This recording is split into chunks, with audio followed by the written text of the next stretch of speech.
When you gonna realize that what's meant to shine is gonna shine? You can't cover a star. You can't stop time.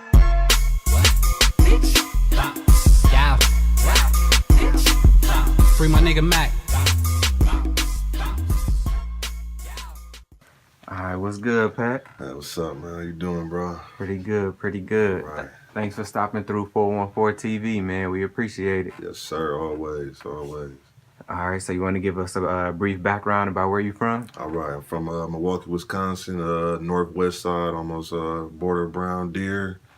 I grew up going to private school up until my junior year of high school. Two-parent household. Got a little sister. My grandparents live right around the corner, so really family-oriented. Family's something I take a lot of pride in. I like to make them proud. I brag about them every chance I get. My father is very well in my life. He taught me just about everything I know. He helped mold me into becoming the young man that I am right now. So I really give, thanks to him, my mother, God, of course. Alright, what does your father do? My dad, he's actually a former principal at UW Last week, he actually got a promotion, so I'm really proud of him about that. He works in central office now. My mother, she works at central office as well. She's the head of the librarian, so she makes sure everything is going good in all the NPS libraries. Oh, that's great. So it looked like you had a lot of family support growing up. Yeah, a lot. A lot of educators in my family. They help me figure out what I want to do with life, and yeah, they really supportive about whatever I want to do. So what role did they play in you becoming an educator yourself? Played a major role when I was coming up, grade school. Every time I came home, my mom made me read a book. As soon as I get home, I read. Before I go, on do something else. I really wasn't into video games, so I like to go outside and, play basketball, track and all that. Right. So before I go do that, I make sure I read a book and comprehend what I'm really reading about, not just read it and then put the book down. I'll read it and she'll ask me questions about, what I read about, maybe even write a little something.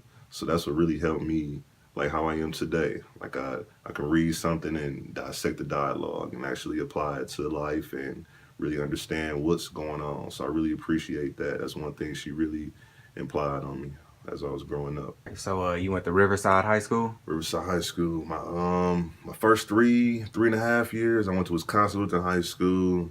Could have been a better experience. My last year and a half, I went to Riverside. So that's a school I really represent because, that's what helped me mold me to where I am today. Wisconsin High School, I kind of had a tough time with, just being majority white population type school. I kind of get judged a lot. All I right. wasn't a bad kid, but just being, young and still trying to figure myself out, it caused a lot of people to judge me and really, make me out to who I'm really not. And All that's right. what, it almost ruined me, but, I transferred. I sat down and had a talk with my dad, like, look, this is not going to work out. Like, I need to change, before I get into the real world. So my last year and a half, I went to Riverside, and that last year and a half was the best years probably of my life, to be honest. Best year athletic-wise and academic-wise. Yeah, you flourished at Riverside, definitely. Flourished, yeah. But I do appreciate the private schools I went to for the majority of my life because, they taught me a lot of structure, how to have structure and discipline and, be a God-fearing young man. I went to Chatman Lutheran elementary school, so, I was really church-oriented growing up. So, yeah. So did you get into sports heavy in high school? I was really into basketball up until probably sophomore years when I ran track, but I was really all about basketball. I ran track just off the strength that my basketball coach said, look, you really quick, man, and the track coach and basketball coach was real good friends. So, I said, let me try this out. So I just tried it out and ended up really, leaning towards that as I got into my last couple of years of high school. So that's where I really flourished from. Junior year, I was regional champion in the 400 meter dash. So I was more so doing longer sprints. Towards the end, I went back to shorter sprints, and I got to say I like shorter sprints better. It's easier on it's easier for me. What college did you go to? I attended Whitewater University. Went there took me 4.5 years to graduate. I ran track for Whitewater. Had a good time there. I was in the best shape of my life running for Whitewater. Had a great strength and conditioning coach, great track coach. They really worked with me and got me hitting the weights really hard. One thing I didn't do in high school is I didn't hit the weights. Got to college, I hit the weights, so I was in the best shape of my life. Ran the best times ever. 200-meter dash, I hit a 21.7. That was my best PR. And I still would have smoked you. I ran like a 20 flat, but you know. Yeah, you probably. I believe it, man. But then 100-meter dash, 10.9 was the best. But I was more so doing relays to pitch back to Riverside. We won the 4x1 in sectionals. 4x2 we won it in state, first place. Got 4th place in the 4x4, and y'all had a beastie track team. yeah, we had a pretty good team, man. I was the lead-off leg.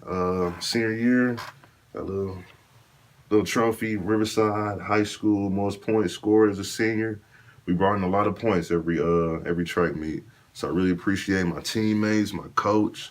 You know, to this day, I still go there and just reminisce about the old days. Like, that was a lot of fun, a lot of fun. So who is your favorite sprinter? Favorite sprinter, I had to say Justin Gatlin. I like the way he comes off the blocks. One thing that I wish I could have had more in my arsenal was coming out the blocks strong. You know, my legs are kind of longer, so it take me a little bit longer to gain speed. Right. Gatlin just come out the blocks. Take a lot of practice to come out the blocks. Yeah, a lot of practice. So towards the end of my college career, I kind of got the hang of it, but I wouldn't say it was too late because I actually ended up winning.